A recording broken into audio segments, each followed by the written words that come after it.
મોટી મોટી યોજનાઓની જાહેરાતો થાય છે પણ અમલવારી કરવામાં કેમ આવું થાય છે?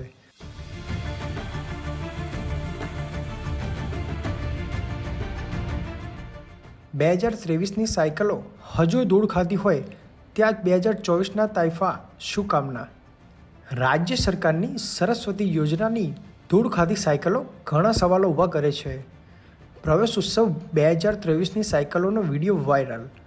મેઘરજના કસાણા પંથકની એક શાળામાં પડેલી 300થી વધુ સાયકલોને લઈ સવાલ. મેઘરજ તાલુકાની શાળાઓમાં આપવામાં આવતી સાયકલોનો સ્ટોક હજી હોવાની પ્રાથમિક માહિતી મળી રહી છે.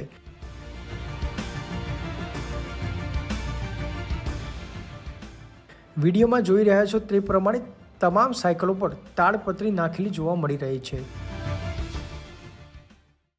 હું પ્રવીણભાઈ પરમાર, સેવા મંડળ મેઘરજ ઓફિસના ક્લાર્ક બોલું છું. અમારી સંસ્થાના કેમ્પસમાં વિશ્વવત્સલ વિદ્યાલય ખાતે સરકારી સરસ્વતી સાધના યોજના હેઠળની સાયકલો આશરે 700-800 નંગ અહીં ઉતારવામાં આવેલ છે, જેના માટે જે તે ખાતાવાળાએ જગ્યા માગતા અમોએ વિના ભાડે આપેલ છે. અને સાયકલો લગભગ છેલ્લા 6 માસથી તૈયાર થઈ ગયેલ હોવા છતાં તેનું વિતરણ કરવામાં આવેલ નથી, જેથી અમોએ જે તે ઓફિસને જાણ કરતો હજુ સુધી તેનું વિતરણ કરવામાં આવેલ નથી.